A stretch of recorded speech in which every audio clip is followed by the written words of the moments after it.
Ok, je reprends. Donc, par rapport à ce premier passage de Romains chapitre 8, versets 1 à 5, euh, toutes les personnes qui pensent que Jésus n'a pas péché, c'est normal parce qu'il était sans péché, c'est faux. Jésus est né dans une chair semblable à celle que nous avons, d'accord, qui est marquée donc au verset 3, mais il est né aussi de l'Esprit Saint, puisque c'est l'Esprit Saint qui l'a enfanté. Donc, il est né de la chair, donc de la nature pécheresse, enfin, oui, de la nature pécheresse, mais il avait l'Esprit Saint au-dedans de lui, d'accord. Donc, qu'est-ce que ça veut dire? Ça veut dire que il était tenté comme nous sommes tentés à cause de la chair. Mais parce qu'il marche selon l'esprit, il a réussi à ne pas accomplir les desseins de la chair, les désirs de la chair. Donc c'est ce qu'il faut retenir. Jésus était soumis à la même tentation de la chair que nous. Il avait exactement les mêmes tentations.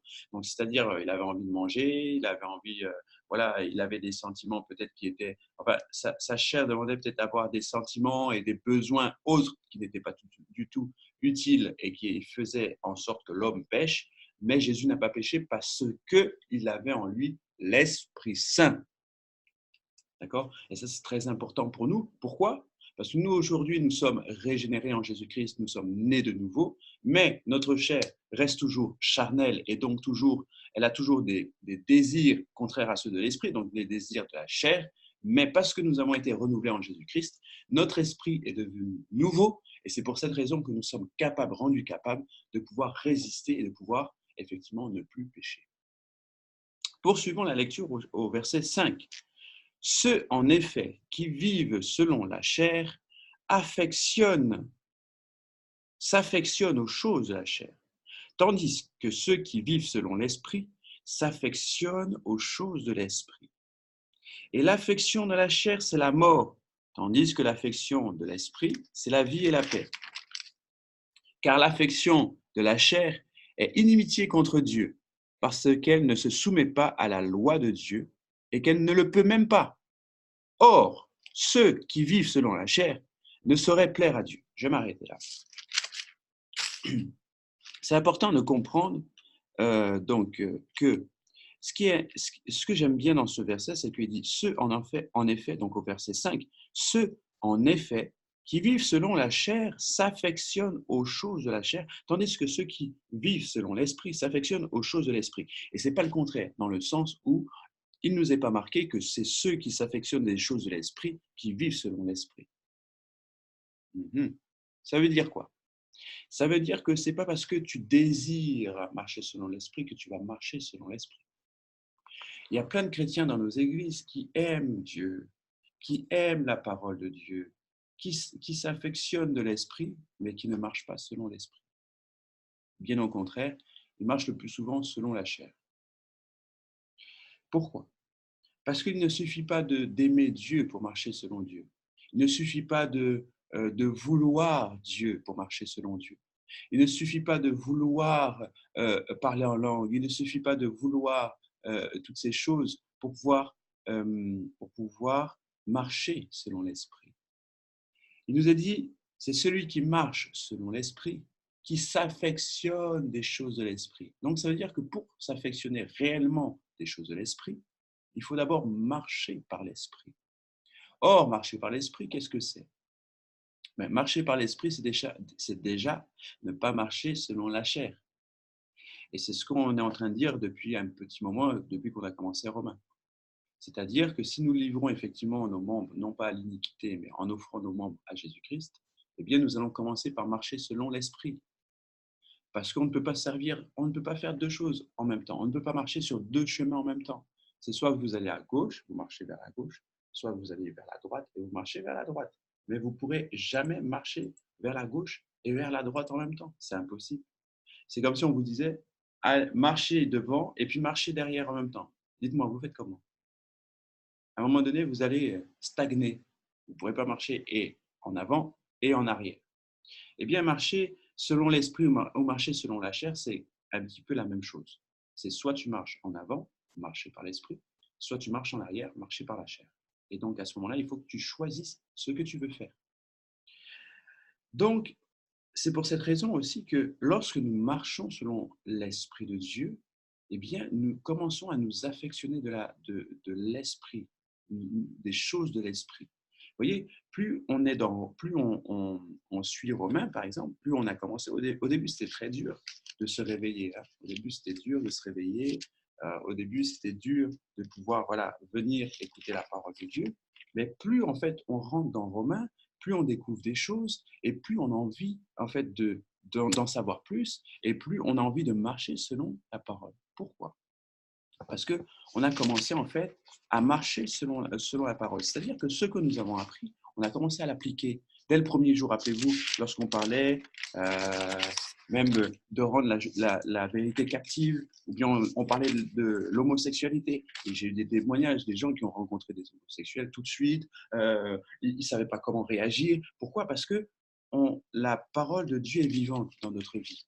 Et lorsque nous la comprenons, elle devient aussitôt vivante dans notre vie et nous pouvons aussitôt l'accomplir. Et nous pouvons aussitôt marcher selon la parole, donc c'est-à-dire marcher selon l'esprit. Donc c'est ça, plus nous allons marcher selon l'esprit et plus on va s'affectionner réellement des choses de l'esprit. Puisque au verset 6, il a marqué « Et l'affection de la chair, c'est la mort, mais tandis que l'affection de l'esprit, c'est la vie et la paix. » Et effectivement, plus on s'affectionne, plus on marche selon l'esprit, on s'affectionne des choses de l'esprit, et plus on s'affectionne des choses de l'esprit, et plus notre esprit est vivifié par la vie de Christ. Et c'est pour ça que ça nous donne de la force de continuer de marcher par l'esprit. Mais le problème, c'est que si nous marchons selon la chair va déjà, tuer l'esprit, tuer le fait qu'on marche par l'esprit. Ça va nous emmener dans une mort, et plus on est mort, moins on a envie de marcher par l'esprit.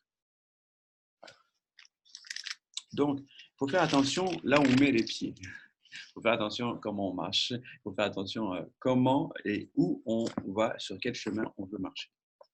Verset 7, car l'affection de la chair, c'est inimitié contre Dieu, donc c'est contraire à Dieu, parce qu'elle ne se soumet pas à la loi de Dieu et qu'elle ne le peut même pas. Donc, marcher par la chair, tu ne pourras jamais marcher par la chair et en même temps accomplir l'œuvre du Seigneur. C'est ce qu'il faut que tu retiennes. Ça veut dire que toutes les personnes qui pensent pouvoir ne plus pécher par elles-mêmes se trompent. Toutes les personnes qui pensent ne plus pouvoir, qui pensent pouvoir marcher selon l'esprit, sans l'esprit, se trompent également. C'est toutes les personnes, voilà, c'est pour toutes les personnes, par exemple, qui marchent par l'esprit, mais qui sont religieux. Toutes les personnes qui accomplissent des rites, qui vivent une religion, à un moment donné, même s'ils vont à l'église tous les jours, ils vont à toutes les réunions, mais qui ne marchent pas selon l'esprit, c'est-à-dire qui n'accomplissent pas la parole de Dieu au quotidien, ces gens-là ne pourront pas accomplir les voies et ne pourront pas s'afflexir, ne pourront pas accomplir la loi de Dieu. La loi de Dieu, c'est laquelle? C'est celle que Jésus accomplit, c'est celle qui est dans les principes de Dieu. Donc, ça veut dire qu'il faut que nous puissions déjà, premièrement, nous poser une question. Est-ce qu'aujourd'hui, je marche selon l'esprit ou est-ce que je marche selon la chair? Est-ce que je combats mes péchés selon l'esprit ou est-ce que je combats mes péchés selon la loi de la chair, selon la chair? Est-ce que je fais la volonté de Dieu ou est-ce que je fais la volonté de ma chair? Est-ce que la vie de Dieu coule en moi ou est-ce que je me sens davantage de plus en plus mort? Si c'est le cas, vous comprenez que vous marchez selon la chair et non selon l'esprit. Est-ce que j'ai la force au quotidien de me réveiller pour pouvoir prier ou est-ce que je n'arrive pas à me réveiller? Pourquoi c'est important de se poser ces questions? Parce que plus on marche par la chair, plus on s'affectionne des choses de l'esprit. Donc, c'est-à-dire si je n'ai pas l'amour des choses de l'esprit, c'est que quelque part, je ne marche pas selon l'esprit. Donc, il faut se poser les bonnes questions. Et même dans vos relations extérieures avec les autres personnes, posez-leur la question. Est-ce que, par exemple, des personnes qui se disent « Ah, mais j'ai pas envie de me lever, j'ai pas envie de faire ci. » Alors, il faut leur poser la question. Est-ce que réellement, tu marches selon l'esprit? Ou est-ce que tu fais les choses par tes propres forces? Se dire, parce qu'on a dit il faut se lever à 5 heures, tout le monde se lève à 5 heures, mais les gens, par exemple, ils se lèvent, mais ils n'ont pas envie de se lever, ils se recouchent, ils s'endorment jusqu'à. Voilà. Parce qu'ils n'ont pas encore l'amour pour les choses de l'esprit. D'accord? Mais c'est en marchant par l'esprit que nous affectionnons davantage les choses de l'esprit et que les choses de l'esprit produisent en nous la vie et surtout le vouloir le faire. Mais il faut que ça parte déjà de nous dans le sens où il faut que on décide de marcher par l'esprit. Comment faire? En demandant au Saint-Esprit de nous donner le vouloir le faire. Saint-Esprit, donne-moi le vouloir le faire pour que je puisse marcher par l'esprit. Et à ce moment-là, comme vous allez marcher par l'esprit, vous allez pouvoir réellement en fait vivre la vie de l'esprit et vivre tout simplement les choses de l'esprit. Nous allons poursuivre à partir du verset 9. Pour vous, vous ne vivez pas selon la chair, mais selon l'esprit, si du moins l'esprit de Dieu habite en vous. Si quelqu'un n'a pas l'esprit de Dieu, il ne lui appartient pas. C'est ce qu'on était en train de dire. Et si Christ est en vous, le corps, il est vrai, est mort à cause du péché, mais l'esprit de vie à cause de la justice. Et si l'esprit de celui qui a ressuscité Jésus d'entre les morts habite en vous, celui qui a ressuscité Christ d'entre les morts rendra aussi la vie à vos corps mortels par son esprit qui habite en vous. Okay. Donc, deux choses. Si l'esprit de celui qui a ressuscité Jésus d'entre les morts habite en vous, donc ça veut dire que Jésus-Christ est capable de vous ressusciter parce que vous êtes mort au péché. Ça veut dire que, rappelez-vous, la Bible dit que nous sommes morts avec Jésus-Christ. Nous sommes morts avec lui à la croix parce que nos péchés ont été, le corps charnel, le corps du péché, a été aussi cloué à la croix. Nous sommes morts au péché. Nous avons accompagné Christ à la croix et nous sommes morts également au péché. Donc, si nous sommes morts au péché, il faut simplement croire que l'esprit de Christ qui habite en nous, qui a été capable de ressusciter Christ, Jésus, est capable également de nous ressusciter aussi de notre corps mortel, de notre corps qui a été crucifié avec Jésus. Donc, il faut d'abord s'assurer que l'Esprit de Dieu habite en nous. Si l'Esprit de Dieu habite en nous, nous sommes capables à ce moment-là de marcher non pas selon la chair qui a été crucifiée et qui est mort, mais selon l'Esprit qui est bien vivant et qui ressuscite notre corps. C'est ce qu'on appelle la nouvelle naissance finalement. Si nous mourons et que nous devons naître de nouveau, ça veut dire que nous mourons et nous ressuscitons. Mais nous ne ressuscitons pas comme nous sommes morts avec la condition et la nature pécheresse, mais nous ressuscitons avec maintenant la nature de la sainteté. Mais pour cela, il faut que l'Esprit de Dieu habite en nous. Ok.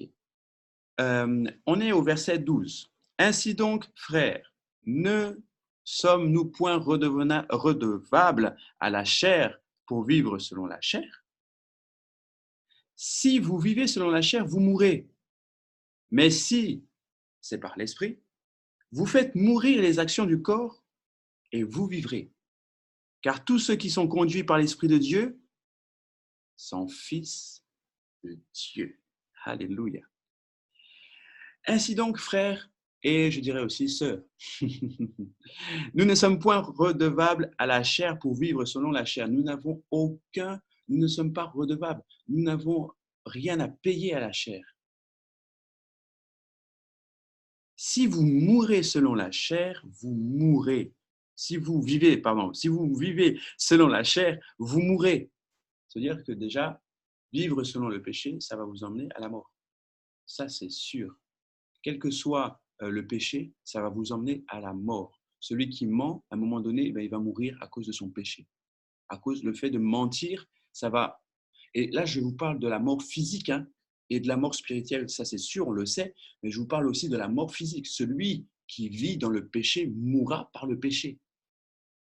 D'accord? Celui qui est un criminel, par exemple, qui s'amuse à tuer les gens et qui se croit le plus fort, il mourra également par le crime. La Bible dit dans l'Ancien Testament, il dit que celui qui tue par l'épée mourra aussi par l'épée. Donc celui qui vit par le péché mourra également par le péché.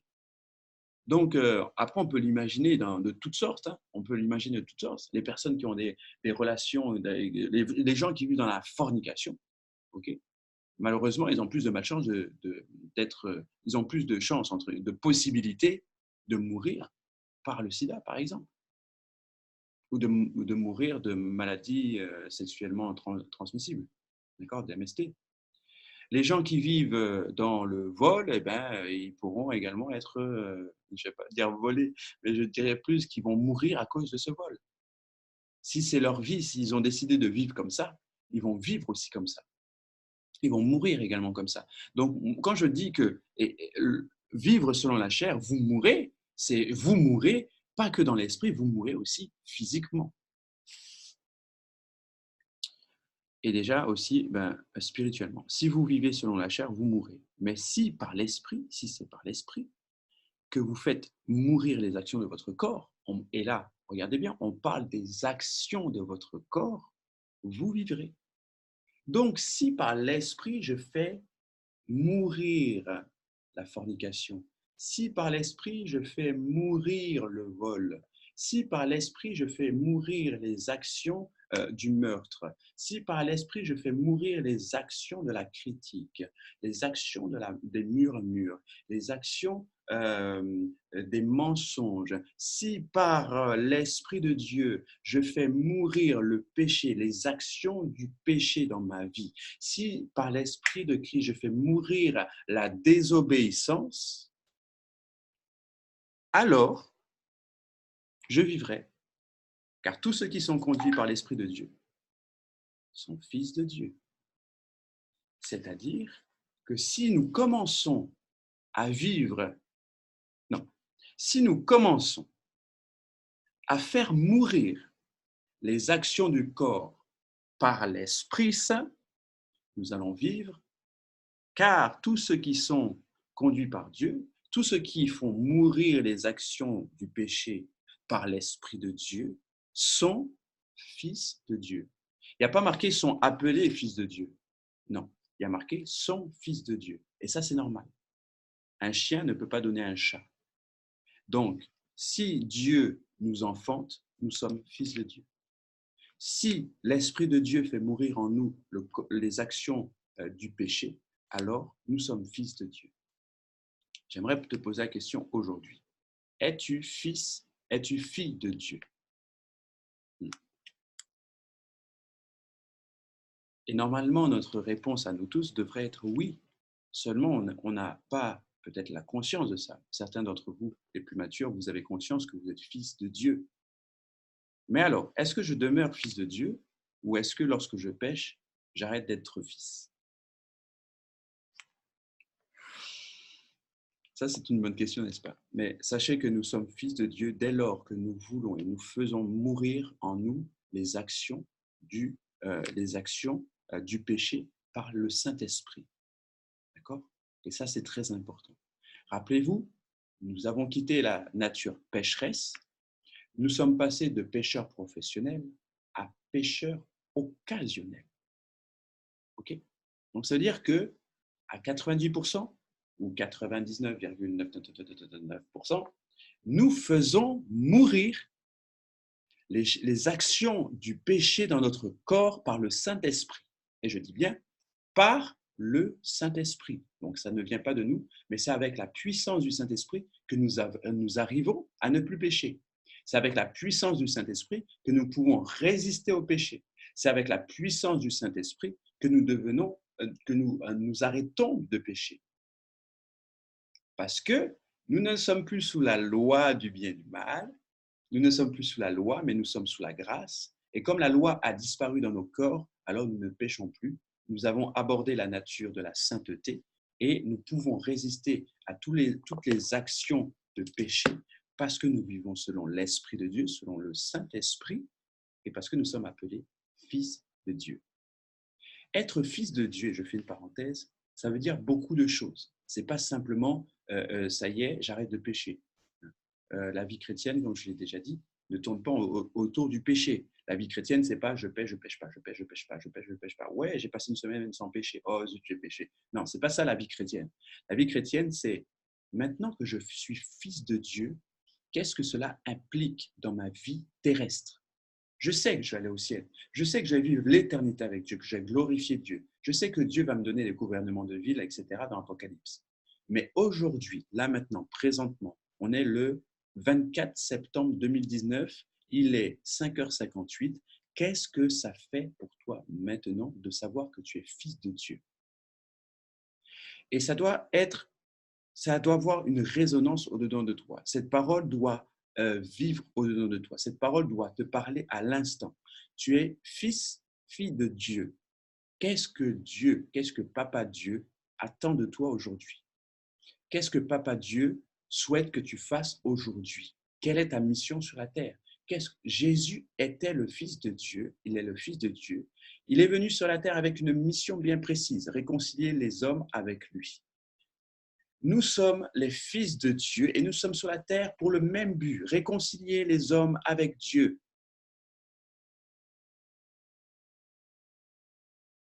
À quoi ça t'engage aujourd'hui? Dans ta vie personnelle. Je ne te parle même pas de Bordeaux pour Christ, je ne te parle pas de l'équipe d'évangélisation, je ne te parle pas de faire des choses, des actions ensemble, je te parle de ta propre vie à toi personnelle. Tu es fille de Dieu, tu es fils de Dieu. Qu'est-ce que cela va engendrer dans ta vie? Tes enfants doivent être aussi des filles et des fils de Dieu. Ton époux, ton épouse doit être aussi fils et fille de Dieu.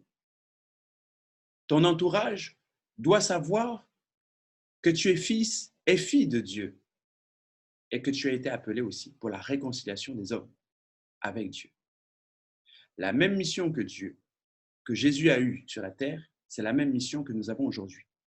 Et encore plus et davantage, de répandre autour de nous le royaume des cieux qui est venu jusqu'à nous par Jésus-Christ. En faisant quoi? En répandant la bonne nouvelle autour de nous, en guérissant les malades, en délivrant les cas de possession et en manifestant la gloire de Dieu autour de nous. C'est ce que nous devons faire et c'est ce que nous sommes appelés à faire. Bien entendu, le Fils de Dieu glorifie son Père. Bien entendu, le Fils de Dieu rend gloire à Dieu continuellement. Le Fils de Dieu se plaît dans la présence de son Père. Le Fils de Dieu va toujours chercher à avoir l'approbation de son Père. Le Fils, la fille de Dieu va toujours chercher à plaire à son Père. Vous voyez? C'est pour cette raison que nous sommes appelés filles et fils de Dieu. Et ça implique beaucoup. Là, ce n'est pas être le fils ou la fille spirituelle de l'évangéliste Michael, du prophète Sosthène Mabwadi, d'accord? Et encore, il y en a plein qui se disent être mes filles, mes fils, ou il y en a plein qui se disent être la fille du pasteur Nina, être le fils du prophète Sosthène. Ok, c'est bien. Mais ça change quoi? Concrètement, est-ce que ça a apporté un plus dans ta vie dans le sens où tu honores ton père et ta mère? Est-ce que tu honores aujourd'hui, tu te dis peut-être fils, fille du prophète Sosthène Mabwadi, c'est bien. Mais alors, est-ce que tu honores réellement ton père? Est-ce que réellement tu vas savoir aujourd'hui, tu vas prendre les ordres de mission entre guillemets, qu'est-ce que tu attends de moi, prophète? Est-ce que je peux t'aider? Est-ce que dans la vision de Sylve, tu as besoin d'aide? Est-ce que je peux, dans quel secteur de cette église, par exemple, ou de cette vision, je peux travailler? Est-ce qu'on a besoin de moi ailleurs, peut-être au-delà de Sylve? Est-ce que peut-être à Vaucluse, l'apôtre André a besoin de moi? Être fils de quelqu'un, ça implique beaucoup de choses. Ce n'est pas simplement la gloire d'être fils de Dieu, ça implique beaucoup de choses et il y a un prix à payer de devenir fils ou fille de Dieu. Poursuivons au verset 15. Et vous, n'avez point reçu un esprit de servitude pour être encore dans la crainte, mais vous avez reçu un esprit d'adoption par lequel nous crions « Abba Père ». L'Esprit lui-même rend témoignage à notre esprit que nous sommes enfants de Dieu. Or, si nous sommes enfants, nous sommes aussi héritiers de Dieu. Nous sommes héritiers, héritiers de Dieu et co-héritiers de Christ, si toutefois nous souffrons avec lui, afin d'être glorifiés avec lui. Comme je vous disais, la vie chrétienne, a un prix à payer. Être fils de Dieu, c'est payer le prix. C'est payer le prix des souffrances de Christ pour pouvoir être co-héritier de Christ. Si nous sommes enfants, nous sommes aussi héritiers. Donc nous héritons ce que Dieu nous a promis. Nous héritons le ciel.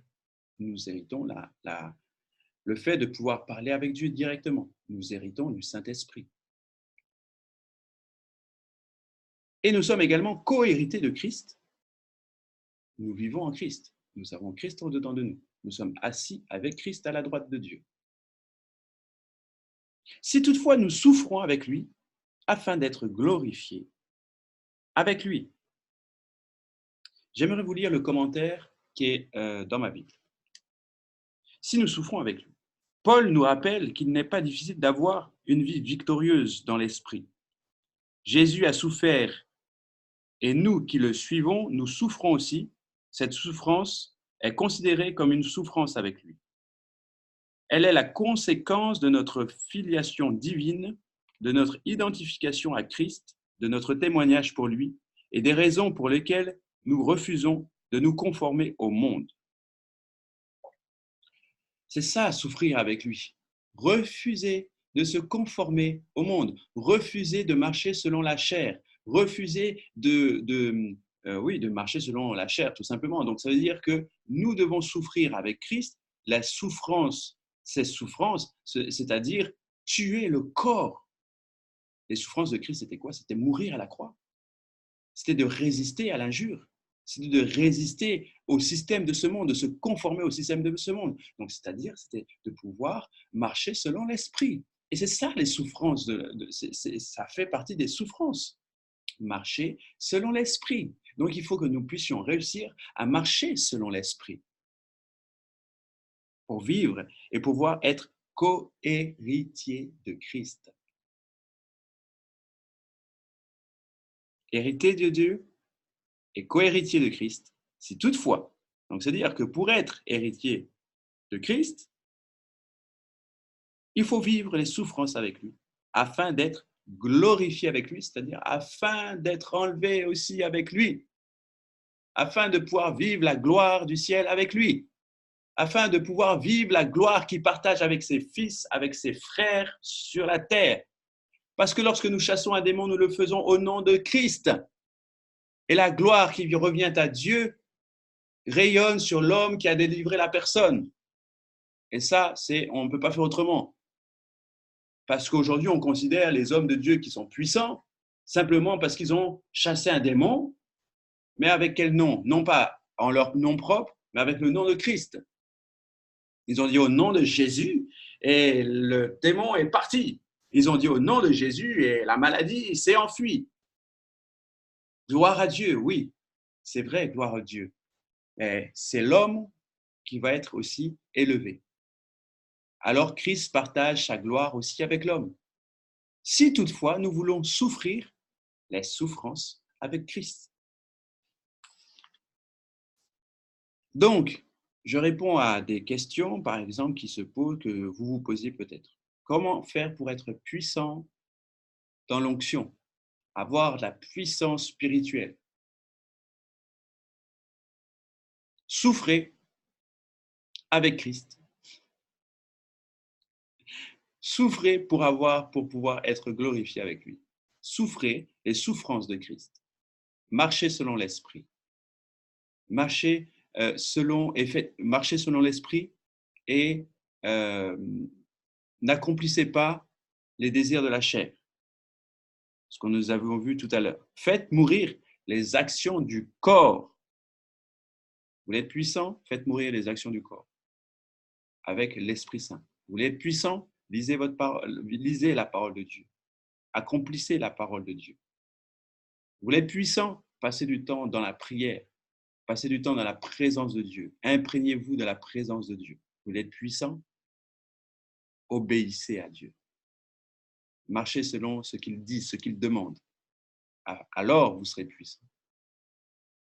Donc finalement, un chrétien puissant, ce n'est pas simplement quelqu'un qui manifeste la puissance, mais c'est quelqu'un tout simplement qui est fils de Dieu, Car si tu es fils de Dieu, rien ne t'est impossible. Car à Dieu, rien n'est impossible à Dieu. Et pour les fils, vous pensez que pour les fils de Dieu, il y a des choses qui pourraient être impossibles? Il n'y a rien qui est impossible à Dieu. Il n'y a rien qui est impossible aux fils et aux filles de Dieu. Un roi, lorsqu'il gouverne et qui donne à son fils l'autorité, eh bien, le fils gouverne aussi, même si le père n'est pas encore mort. Alors le père, le roi, va donner une contrée à son fils, va lui dire, voilà, je te donne cette ville, cette région, elle t'appartient, tu fais ce que tu veux. Tu me représentes, tu es le roi là-bas. Alors le fils peut faire ce qu'il veut. Il peut faire ce qui lui plaît, parce que Dieu l'a rendu tout puissant. Et nous partageons ainsi la puissance de Dieu parce que nous sommes fils et filles de Dieu. Mais nous sommes fils et filles de Dieu si nous faisons mourir les actions du corps par le Saint-Esprit. Donc rien, aujourd'hui, j'aimerais te dire une bonne nouvelle, rien ne t'est impossible. Il n'y a rien d'impossible pour toi d'accomplir sur la terre. Il n'y a rien d'impossible pour toi parce que tu es appelé fille et fils de Dieu, parce que tu me fais mourir le corps par le Saint-Esprit, parce que tu marches selon le Saint-Esprit. Là, il n'est pas question de foi. Certes, il faut avoir la foi pour marcher selon l'Esprit, ça c'est sûr. Mais là, il n'y a pas marqué que c'est la foi. La foi n'est pas la foi. Pardon, on a parlé de la foi qu'au début de Romains. On a parlé de la foi par rapport au fait d'être justifié par la foi. Mais ici, là, il n'est pas question de foi. Il est question de marcher selon l'esprit. C'est simplement ça. Là, il n'y a pas encore la foi. La foi n'est pas mentionnée ici. C'est sûr qu'il faut avoir la foi pour croire ce qui a marqué, ça c'est sûr. Il faut avoir la foi aussi pour pouvoir marcher selon l'esprit. Non. Il y a marqué marcher selon le Saint-Esprit. Il faut avoir la foi pour entendre le Saint-Esprit, ça c'est sûr. Mais je veux dire que marcher selon l'Esprit, vous devenez fils de Dieu. Il n'y a pas marqué croyez que vous allez être fils de Dieu. Non. Il n'y a pas marqué, la foi ne rentre pas en considération là-dedans. Tu marches selon l'Esprit, tu deviens fils de Dieu. Tu marches selon l'Esprit, tu deviens fille de Dieu. Tu marches selon l'Esprit, tu deviens fils de Dieu et rien n'est impossible. Point. Mais il faut que tu considères que tu es fils de Dieu. C'est-à-dire que quand le diable va venir contre toi, il va te dire, je sais pas, il va te tenter ou il va faire qu'une situation se passe mal dans ta vie, ou bien que tu vas être sous l'emprise de la maladie, sous l'emprise voilà, des finances qui vont pas bien, ou sur des difficultés à l'école, tu regardes tout simplement cette situation, tu dis, au fait, je suis fils de Dieu. Qui t'a donné le droit de venir contre moi? Ne sais-tu pas que si j'appelle aujourd'hui, ne sais-tu pas que je peux donner simplement l'ordre, comme Jésus a fait dans le jardin d'Éden, dans le jardin de Gethsémanée, je peux donner l'ordre et une douzaine d'anges et l'armée viendra pour pouvoir me protéger. Tu es fils de Dieu. Ça inclut beaucoup de choses. Tu n'es pas simplement chrétien, tu es fils de Dieu. Tu es fils de Dieu et tout est possible si tu crois que tu es fils de Dieu. Tout devient possible, tout devient réel. Mais il faut souffrir également pour être héritier et co-héritier de Christ. Il faut souffrir également avec lui pour être glorifié avec lui. Je continue au verset 18. Je vais un petit peu accélérer quand même. Verset 18. J'estime que les souffrances du temps présent ne sauraient être comparées à la gloire à venir qui sera révélée pour nous. Aussi, la création attend, telle avec un ardent désir, la révélation des fils et des filles de Dieu. Car la création a été soumise à la vanité, non de son gré, mais à cause de celui qui l'y a soumise, avec l'espérance qu'elle aussi sera affranchie de la servitude de la corruption pour avoir part à la liberté de la gloire des enfants de Dieu. J'estime que les souffrances du temps présent ne sauraient être comparées à la gloire à venir qui sera révélée pour nous. C'est Paul qui parle. La création attend avec un ardent désir la révélation de qui? La révélation de toi. Comment? En tant que fils, en tant que fille de Dieu. Car la création a été soumise à qui? À la vanité. La vanité qui est qui? Qui est le diable. qui est tout ce que nous voyons aujourd'hui, qui est le système du monde. Mais vous imaginez la création, la belle création que Dieu a créée en Éden, a été soumise aussi au péché. Elle est condamnée à vivre aussi avec le péché. Non de son gré, mais à cause de celui qui l'y a soumise, le diable. Avec l'espérance qu'elle aussi, donc la nature, attend avec espérance, elle aussi, qu'elle sera affranchie de la servitude de la corruption pour avoir part à la liberté de la gloire des enfants de Dieu. C'est-à-dire que tout autour de nous, la création souffre aussi. Et elle attend d'être libérée par quoi? Par qui? Par les fils et les filles de Dieu. D'accord? Ça veut dire que la création tout entière qui nous entoure, quand j'appelle la création, c'est la création, les arbres, les animaux, les poissons dans la mer, les oiseaux dans le ciel, les animaux sur la terre, le ciel, les nuages. Je parle de la création. Nous, les hommes ne sont pas que la création de Dieu. Je parle de la création de la nature tout entière, qui attend aussi la révélation des fils de Dieu pour pouvoir être aussi libérés du poids de la vanité de ce monde. C'est-à-dire quoi? C'est-à-dire que nous serons là et nous dirons simplement à la nature, donne-moi des figues. Et la nature donne des figues, et elle sert les fils de Dieu. Elle reconnaît que c'est le Créateur. La nature reconnaît que c'est lui le Créateur, que ce sont les fils du Créateur. Donc la nature sert les hommes si elle reconnaît que tu es fils. C'est-à-dire que les conditions changent si la météo peut changer si elle reconnaît que tu es fils. Parce qu'à ce moment-là, elle te servira. Elle te servira. Et c'est pour ça que Jésus a maudit le figuier, parce qu'il a refusé, le figuier a refusé de servir le Fils de Dieu. Le figuier n'a pas reconnu qu'il était le Fils de Dieu. Le figuier a refusé de donner du fruit au Fils de Dieu. Alors Jésus l'a maudit. Nous aussi, nous avons le pouvoir, la capacité de demander à la nature tout entière son fruit. Nous aussi, nous avons la capacité de pouvoir parler à la nature et de pouvoir faire en sorte que cette nature soit soumise à nous. Pourquoi? Parce qu'elle reconnaît la filiation des fils de Dieu.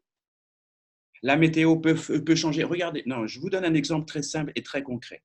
Pendant tout le mois, les 2 mois où on a fait l'évangélisation, même au début du mois de septembre, lorsqu'il faisait trop chaud, qu'il y avait canicule et qu'on sortait et qu'on allait à l'évangélisation, on ne sentait pas la canicule là où on était. Lorsqu'on sortait et qu'il y avait quand même un temps maussade, etc., il ne pleuvait pas. Et je me rappelle même du jour, des premiers mercredis ou samedi, lorsque nous étions encore à Mériadec, je me rappelle qu'un jour, on est allé à Mériadec et qu'il a commencé à pleuvoir à 22h0001. Là, on avait déjà fini l'évangélisation. Il a commencé à pleuvoir juste après. Pourquoi? Parce que la nature reconnaît les fils de Dieu et que la nature fait en sorte de pouvoir servir les fils de Dieu et de pouvoir et faire en sorte que nous puissions accomplir ce pourquoi nous sommes venus sur la terre. C'est pour cette raison que la nature tout entière est soumise au Fils et aux filles de Dieu. Si la nature n'était pas soumise, alors c'est quelque chose qui cloche. Peut-être qu'elle ne reconnaît pas que tu es fils de Dieu, ou alors tout simplement qu'elle est soumise à quelqu'un d'autre et qu'elle ne veut pas te servir. Elle est soumise à la vanité, non de son gré, mais à cause de celui qui l'y a soumise, avec espérance qu'elle aussi sera affranchie de la servitude de la corruption pour avoir part à la liberté de la gloire des enfants de Dieu. La nature souhaite, espère avoir part à la liberté de la gloire des enfants de Dieu. Nous devons libérer, certes, l'humanité, mais nous devons également libérer la nature qui a été créée par Dieu. Ça paraît fou, je le sais, okay? Mais c'est une réalité. Lorsque Dieu a créé la nature entière a été soumise à Dieu. Et elle obéit aux lois de Dieu. Elle ne dévie ni à gauche ni à droite, elle obéit. Alors je ne sais pas, peut-être qu'il y a des êtres spirituels derrière qui font pousser des plantes, qui tiennent le soleil, qui font pousser les arbres. Je n'en sais rien comment c'est construit, comment c'est fait dans le spirituel. Tout ce que je sais, c'est que la nature nous attend afin qu'elle aussi, elle puisse être libérée et affranchie. Wow. La manne du ciel est tombée, non? La manne est tombée. Chaque matin, pour le peuple d'Israël, la manne est tombée. Ah Seigneur, aide-nous à rentrer vraiment dans la révélation de ta parole et de comprendre qui nous sommes en tant que fils, en tant que filles de Dieu, qu'est-ce que cela implique pour nous sur la terre aujourd'hui par rapport à tout ce qui nous entoure, par rapport au monde spirituel, par rapport au monde physique. Aide-nous, Seigneur, à comprendre. Donne-nous le réma de ta parole aujourd'hui, afin que nous puissions réellement rentrer dans les profondeurs de la connaissance de qui nous sommes réellement et pas ce que le monde voulait nous faire croire que nous sommes. Verset 22. Or, nous savons que jusqu'à ce jour, la création tout entière soupire et souffre les douleurs de l'enfantement. Et ce n'est pas elle seulement, mais nous aussi. Nous avons les prémices de l'esprit. Nous aussi, nous soupirons en nous-mêmes en attendant l'adoption, la rédemption de notre corps, car c'est en espérance que nous sommes sauvés. Or, l'espérance qu'on voit n'est plus espérance. Or, l'espérance qu'on voit n'est plus espérance. Ce qu'on voit, peut-on l'espérer encore? Mais si nous espérons ce que nous ne pouvons pas voir, nous l'attendons avec persévérance. La corruption qui est dans notre corps, un jour va cesser.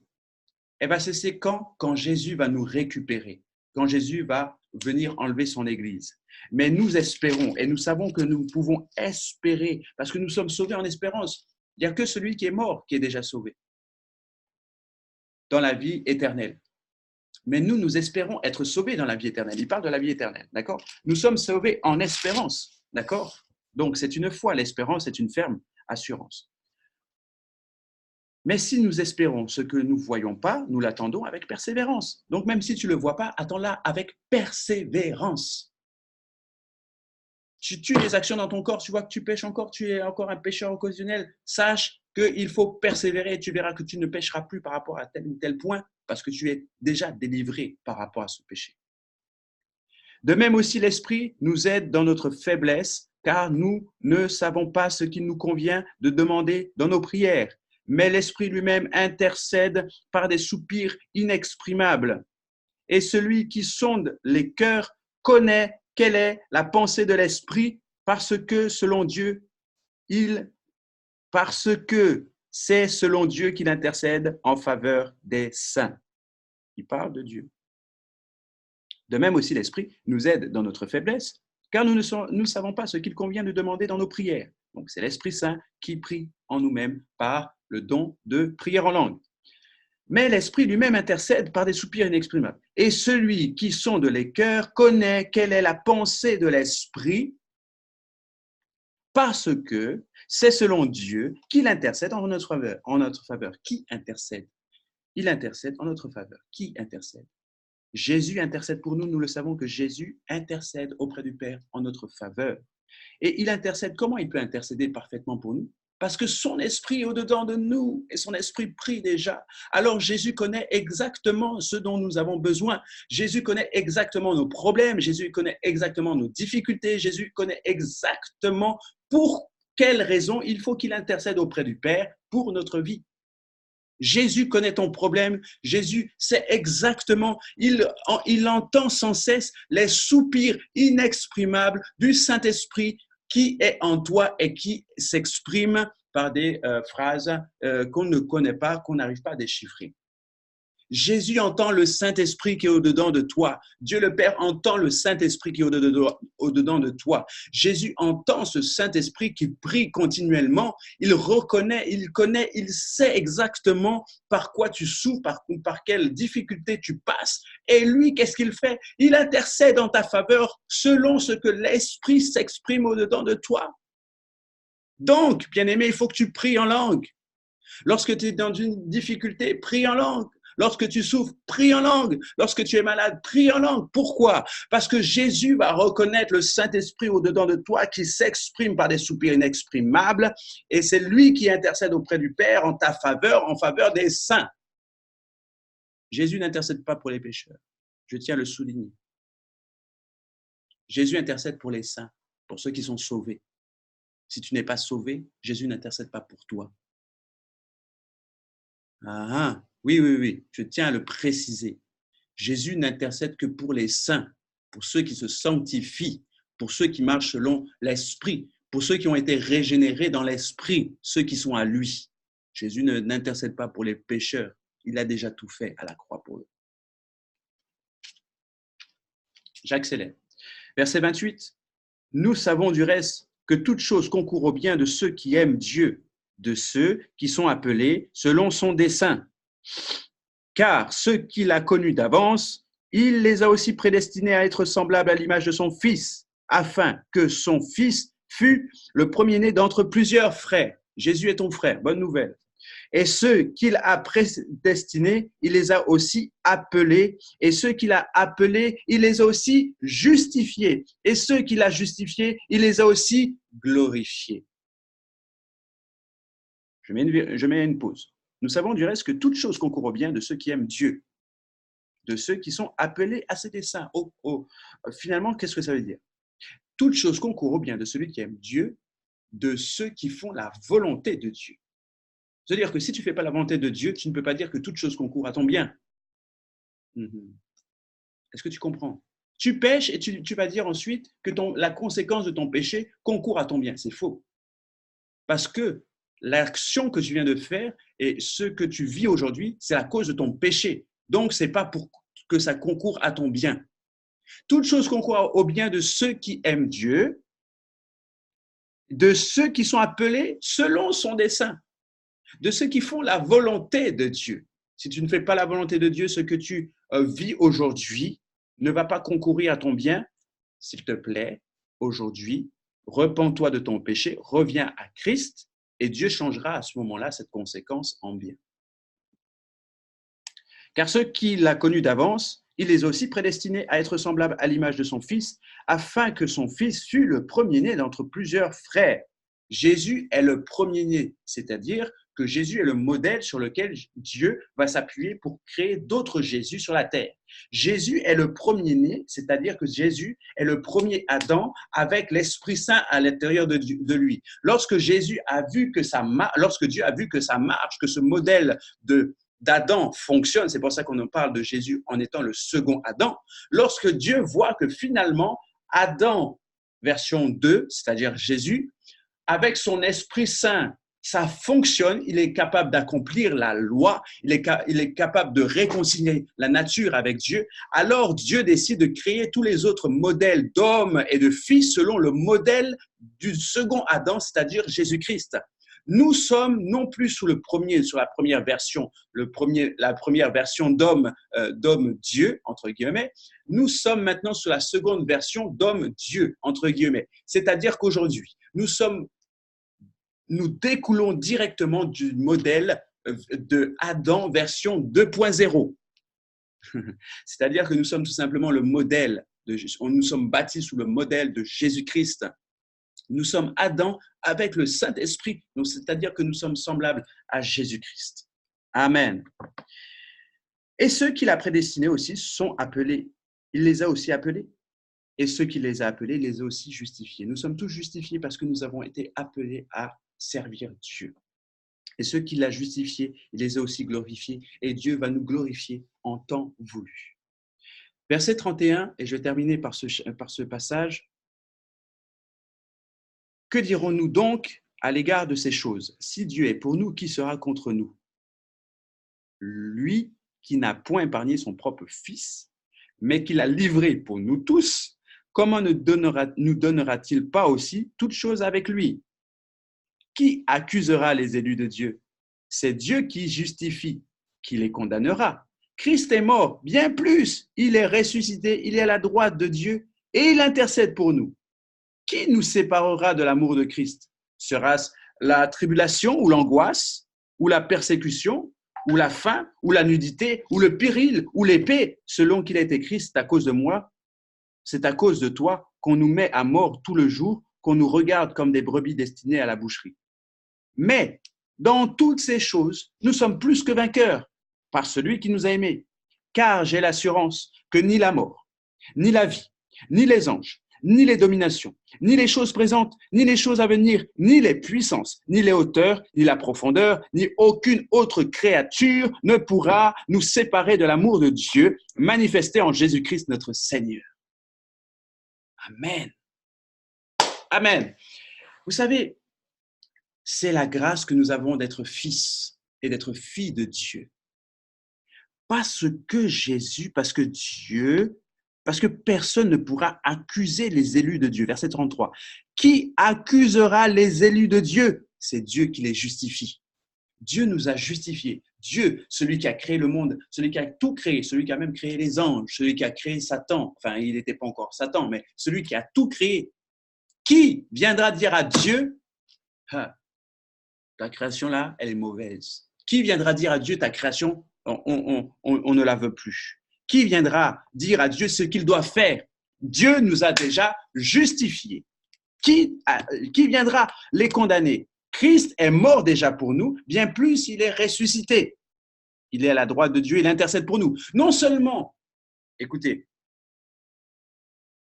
non seulement nous sommes élus de Dieu et Dieu nous justifie, mais en plus de ça, Christ est mort pour nous et il est ressuscité, il est assis à la droite de Dieu, il intercède pour nous. Dieu te justifie parce qu'il a fait de toi un élu. Mais en plus de ça, si ça ne te suffit pas à marcher, Christ est mort pour tes péchés, il est ressuscité, il intercède pour toi à la droite de Dieu. Avec ça, tu comprends ce que Paul dit par la suite.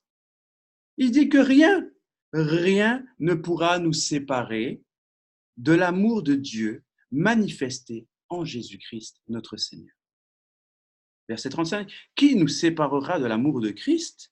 Sera-ce la tribulation ou l'angoisse, ou la persécution, ou la faim, ou la nudité, ou le péril, ou l'épée?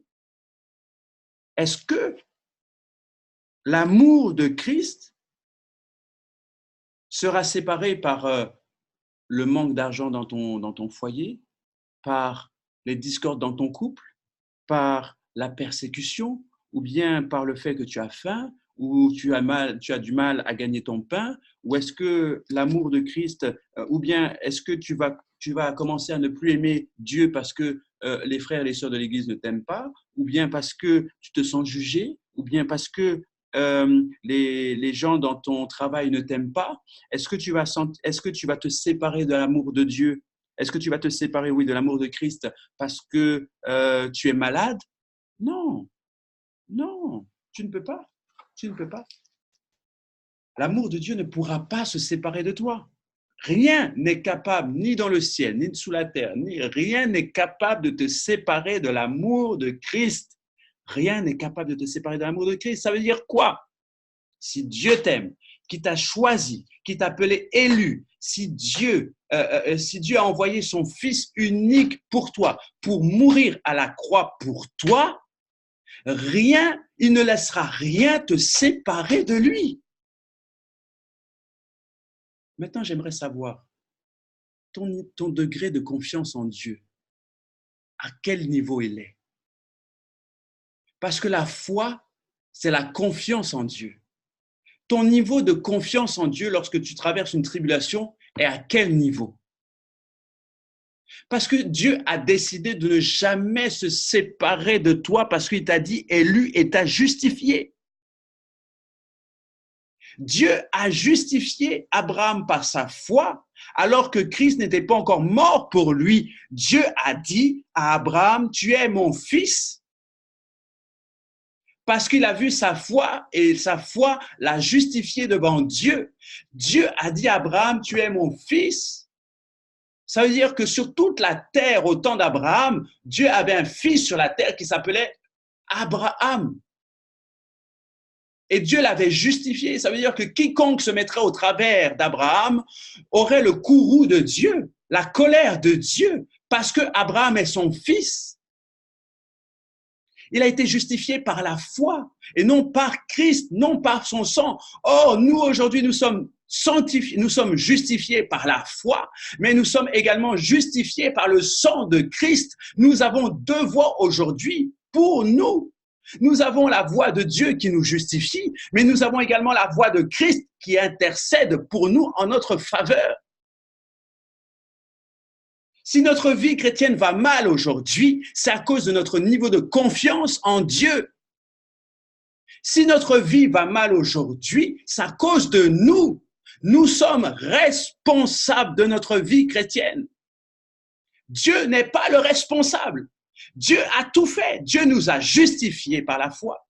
Il nous a justifiés, il nous a dit élus de Dieu. Il nous a justifiés. Dieu nous a justifiés par le sang de Jésus, son Fils unique qu'il a envoyé pour nous. Si aujourd'hui notre vie chrétienne va mal, c'est à cause de notre confiance en Dieu. C'est à cause de notre foi, de nos manques de foi, c'est à cause de notre incrédulité. Parce que Paul a déclaré, il s'est dit, mais attendez, Dieu nous a déjà élus, il nous a déjà justifiés et Jésus intercède déjà pour nous. Rien ne pourra me séparer de l'amour de Dieu, ni les troubles, ni rien du tout de cela.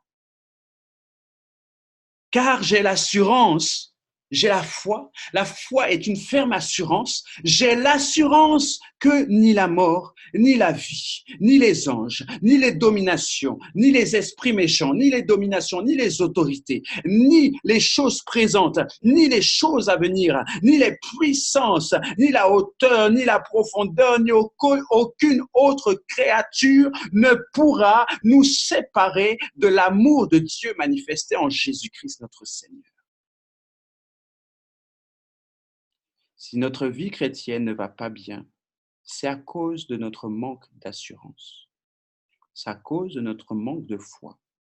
C'est à cause de notre manque et notre niveau de foi. C'est à cause de notre manque de confiance en Dieu. Si notre vie chrétienne aujourd'hui ne va pas, ce n'est pas la faute de Dieu. Ce n'est pas la faute du diable non plus. C'est à cause de notre manque de considération de ce que Dieu a déjà fait. Nous sommes appelés fils de Dieu. Nous avons été justifiés par Dieu au moyen de la foi et nous avons été justifiés par le sang de Jésus-Christ. Nous avons un intercesseur qui plaide en notre faveur chaque jour auprès du Père, c'est Jésus-Christ. Nous avons été héritiers de Dieu et co-héritiers de Christ. Nous sommes appelés fils et filles de Dieu.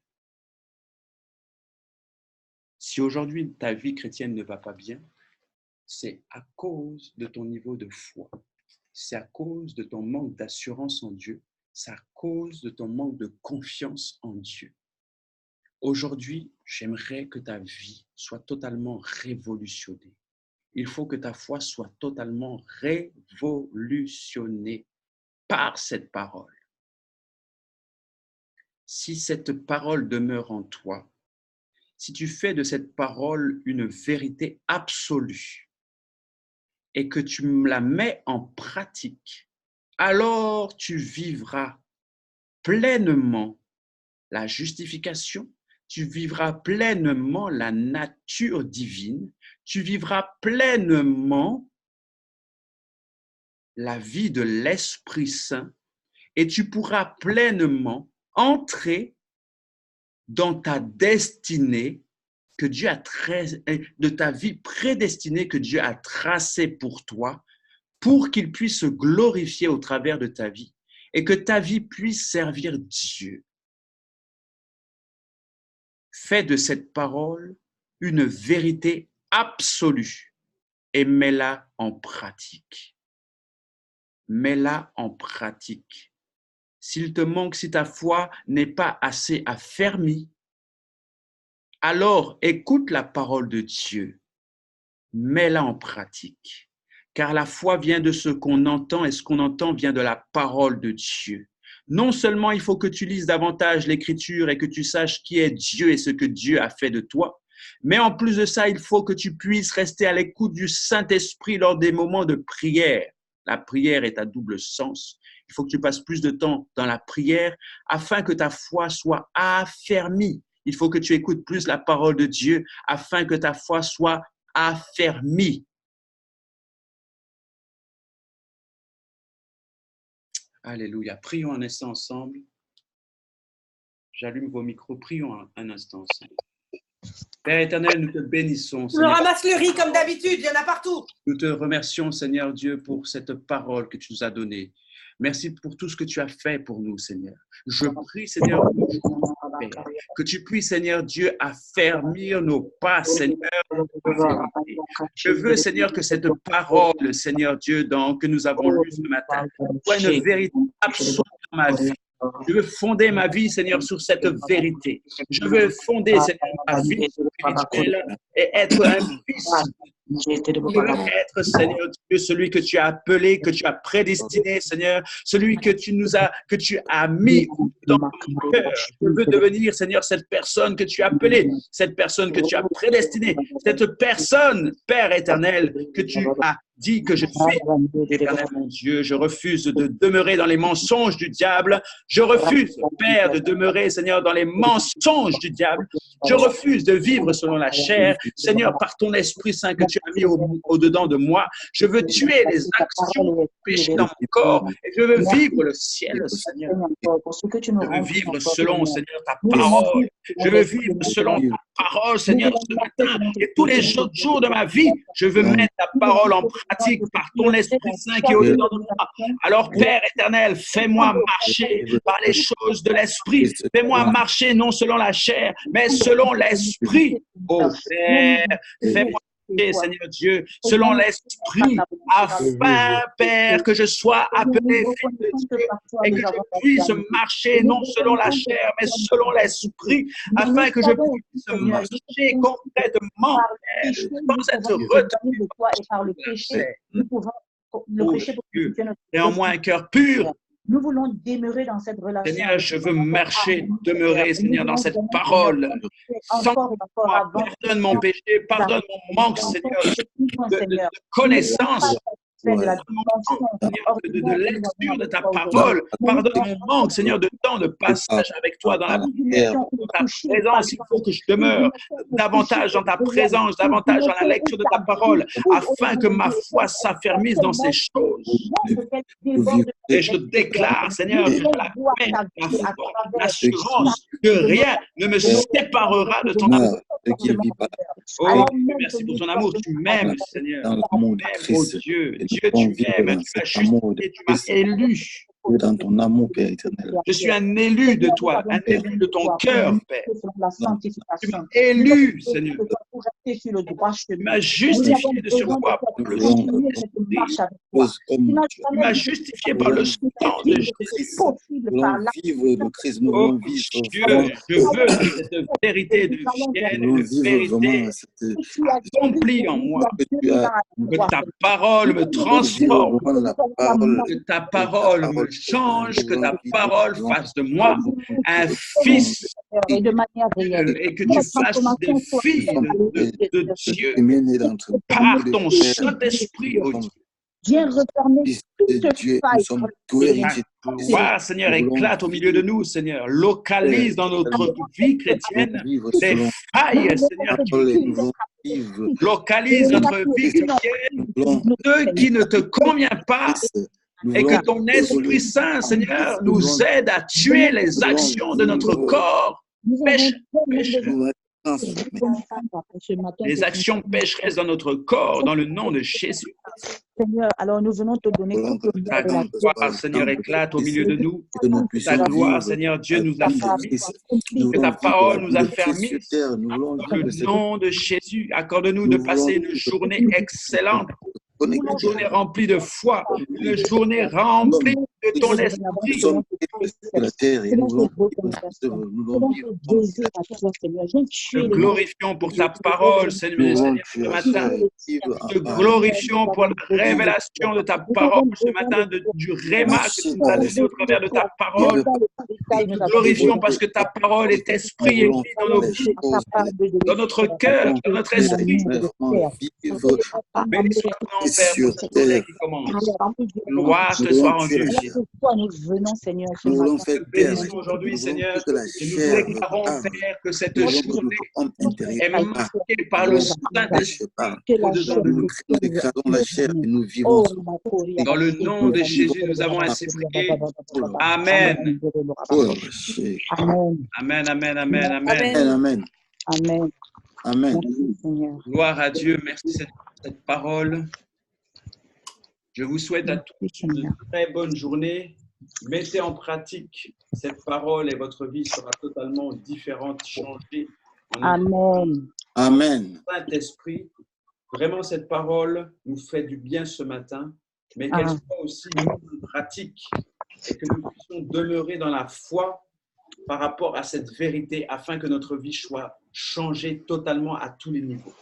Amen. Tu es un fils, tu es une fille de Dieu, rien ne t'est impossible. Amen. Alléluia. Merci, Seigneur. À l'instant, on met en pratique. Passez une bonne journée. Bonne journée. Dieu vous aime. Je vous fais plein de bisous. Et que la gloire de Dieu éclate là où vous êtes. Amen. Amen. Amen.